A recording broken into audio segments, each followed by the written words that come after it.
Una conversación con Donald Trump en Davos. Economía, IA, China y seguridad global.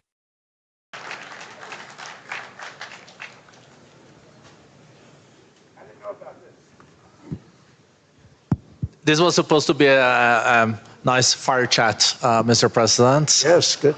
You I got set up. No, I did know. You made the job for the moderator really easy. Thank you, Mr. President, for your speech. I do have a few follow-up questions, if it's okay. Sure. I don't think I should start with Greenland, maybe. I'll start with the economy. The U.S. economy is doing really, really well. But how to sustain this growth moving forward? Because there's always a recession looming around the corner.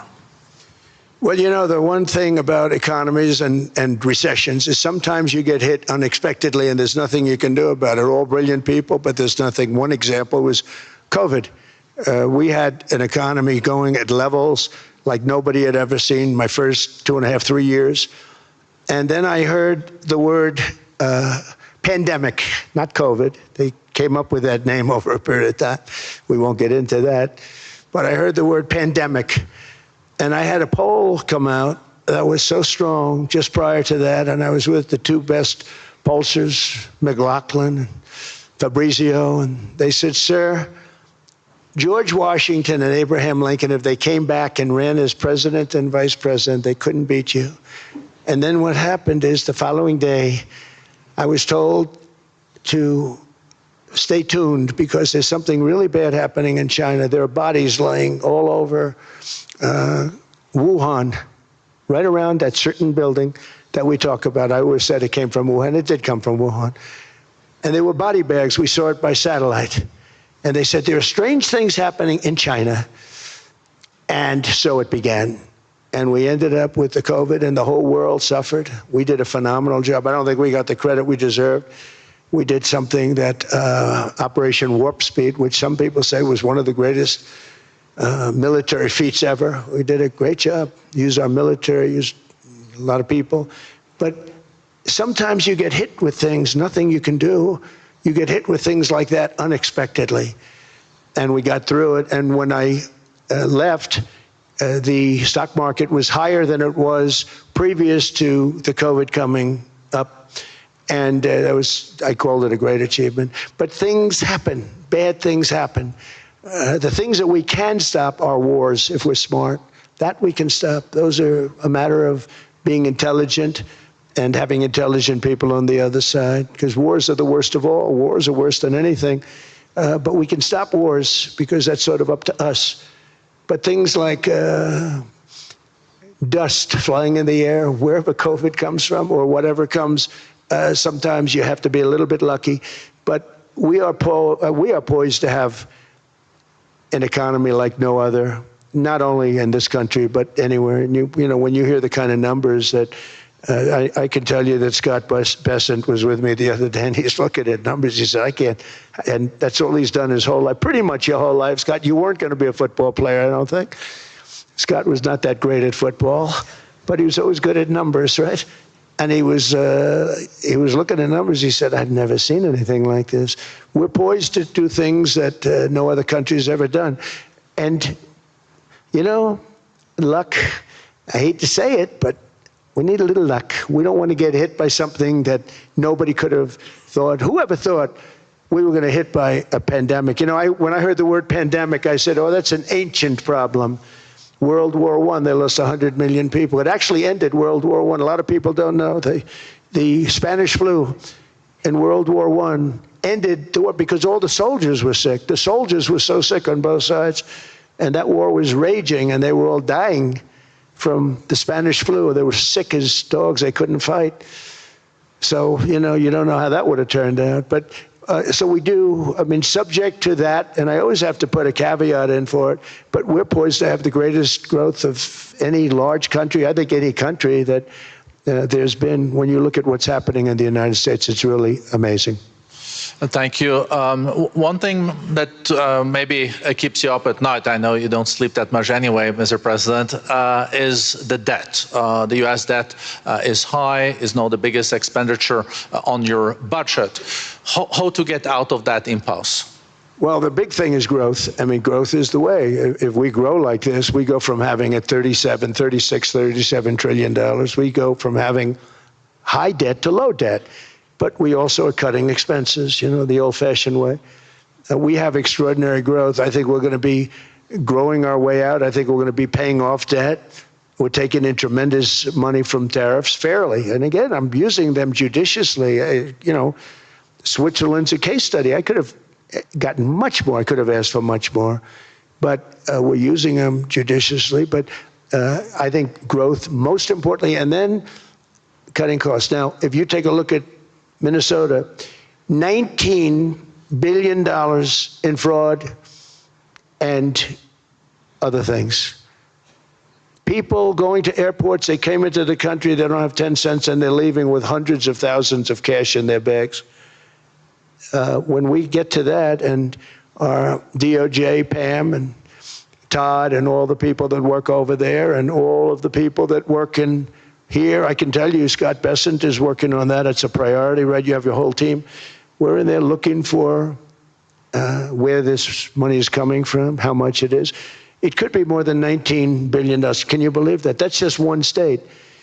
If we were able to cut out 50% of the fraud, 50%, and we should be able to do better than that, we would have a balanced budget without having to talk about even growth. So we have a lot of options, but we're working very hard on that. That's a big deal. It's not just the protests, the fake protests done by agitators and, professional insurrectionists. That's what they are. They're professional troublemakers. But we are looking very strong at the money too in Minnesota and other places. I think, Mr. President, also the $500 billion invested in artificial intelligence and the frontier technologies last year also were driving growth exponentially in the U.S. Well, AI has been a big factor. AI is massive. I mean, Mark Zuckerberg showed me a plant where he put it over a map of Manhattan, and it was basically the size of Manhattan. This is not, I said, you got to be kidding. It's a plant that was miles long, miles wide, very high. I don't think it was high like the Empire State Building, but it was high. And it literally covered most of the island of Manhattan. That's called a big plant. And, when I heard they're going to spend $50 billion building, and I said, if you spend $50 million, you can build a nice little shopping center. If you spend $500 million, you can build a good shopping center. But how do you spend $50 billion? When I looked at this thing, I said, you think you'll be able to do it for that? It's amazing when, some of the plants that I see, and I see them all, and again, so big as we're letting them build their own electric generation. This way we have no problem, and otherwise they'd be complaining. There'd be nobody able to be, we have an old grid system. And not only that, they're going to sell at a very cheap price the excess electricity that they create back into our grid. So that'll solve some problems for certain states that don't have enough electricity. We also know that on the AI, there is fierce competition between the US as the largest economy in the world, 27% of the global GDP and 5% of the global population, not doing that badly, and China. And we know that competition is very tough on AI. I know you're heading to a state visit to China in April. How do you see the US-China relationship moving forward? Are you able to combine this tough competition with also collaboration? So I've always had a very good relationship with President Xi and with President Putin. Talk about, the larger powers. But I've always had a very good relationship with President Xi of China. He's an incredible man. What he's done is amazing. He's highly respected by everybody. And I do now. Now I have good. It was very severely interrupted by COVID.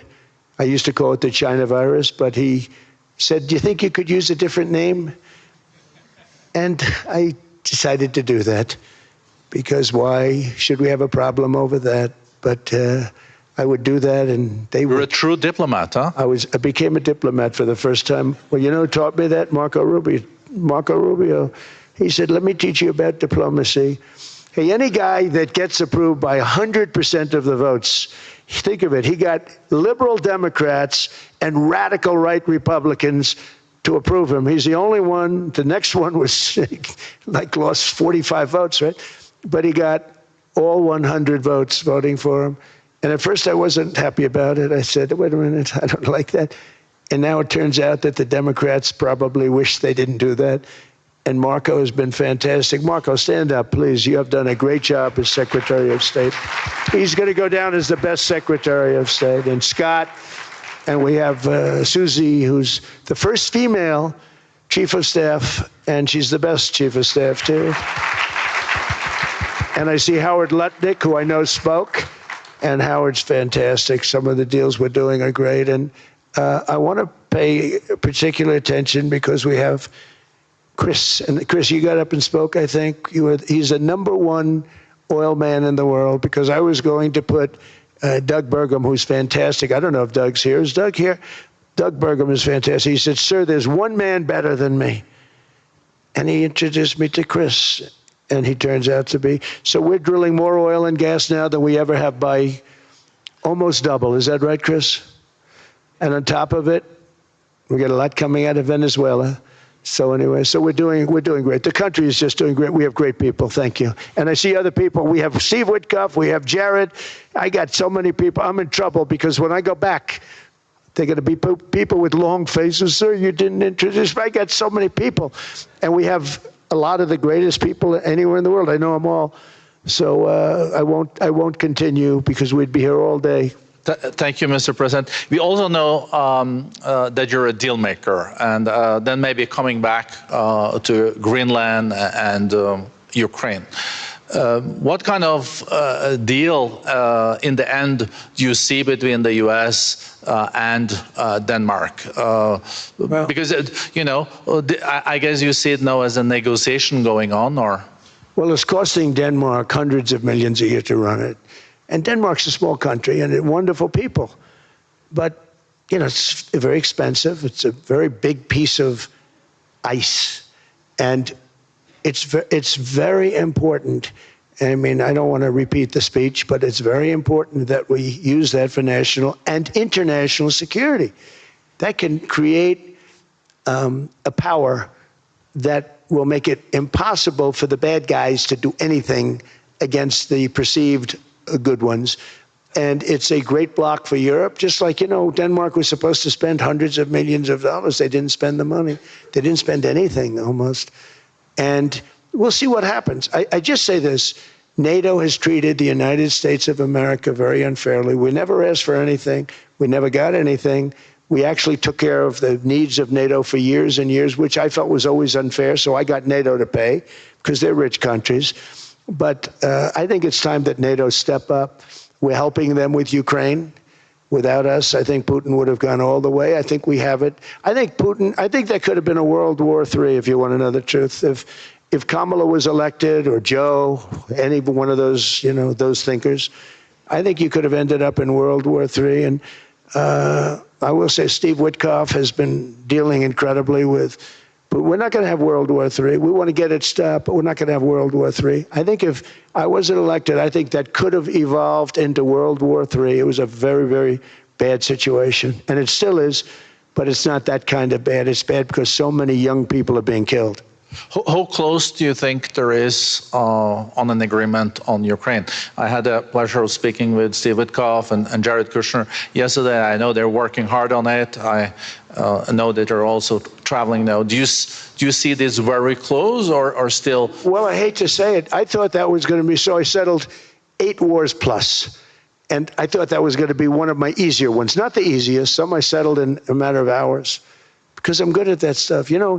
The United Nations should be doing this. I shouldn't be doing it, but it doesn't matter. It's got to get done, saving a lot of lives. We're saving millions of lives. With Ukraine, Russia, there's tremendous hatred between President Zelensky and President Putin. That's not good. That's not good for settlements. We know from dealing. There's abnormal hatred. With that being said, I think Russia wants to make a deal. I think Ukraine wants to make a deal. And we're going to try getting a deal done. I think, Steve, I can say that we're reasonably close. What happens is oftentimes we'll have a deal with Russia. Russia's set, and President Zelensky will not do it. You saw that when he was in the Oval Office. I was not happy. And then we'll have President Zelensky wants to make a deal, and Putin doesn't want to make the deal. It's a very difficult balance, and it's big time, and it is, you know, to use a word, it's a bloodbath. It's horrible what's happening. It's a drone war. The drones are killing, you know, thousands of people a week, thousands. We have to get it stopped. So I believe they're at a point now, I'm going to meet with President Zelensky later today.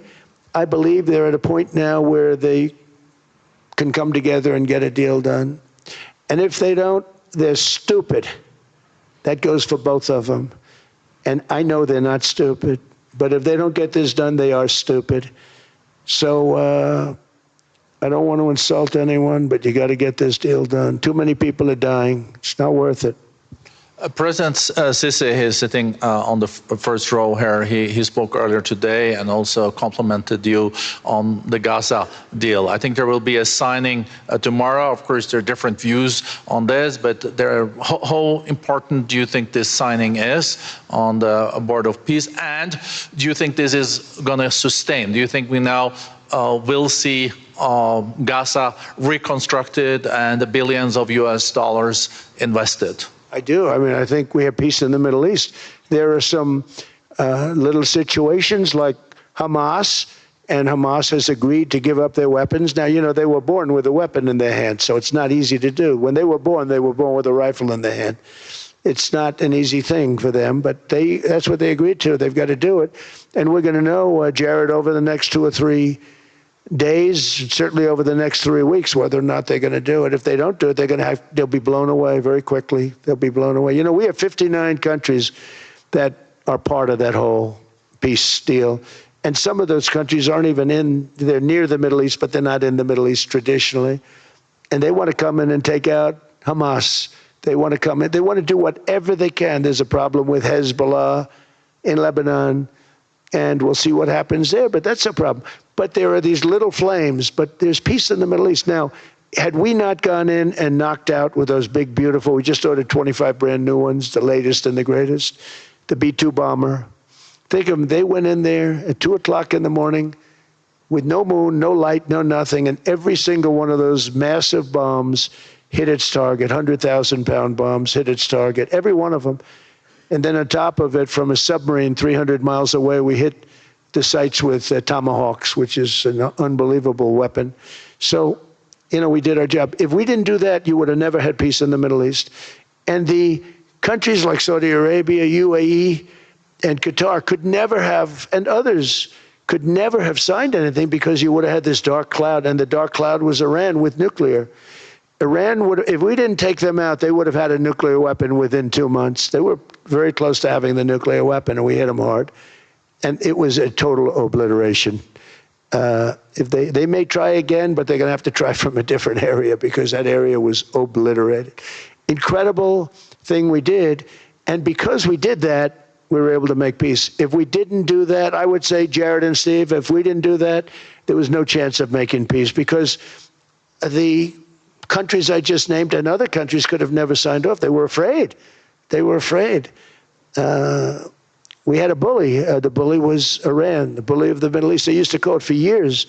They were the bully of the Middle East. They're not the bully of the Middle East anymore. Mr. President, I know you even had to change plane last night, so I guess you didn't have much sleep, but I think but your energy is still there. I know you have several bilateral meetings. I know you're also hosting a reception. So thank you so much for coming back to Davos. Thank you so much. It's highly appreciated. Well, thank you very much. Thank you, everybody, very much. Thank you. Thank you.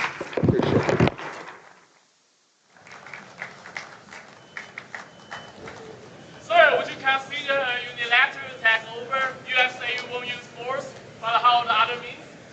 Este sitio puede ayudarte a mejorar tu comprensión de lectura y escucha en inglés. US Inteligencia Artificial para dividir las oraciones en partes fáciles de entender. Con el reproductor puedes ajustar la velocidad, pausar o retroceder para entender cada frase. Ofrece traducción a 20 idiomas, lo que facilita mucho el aprendizaje. Solo escribe inglés.com en tu navegador y pruébalo ya.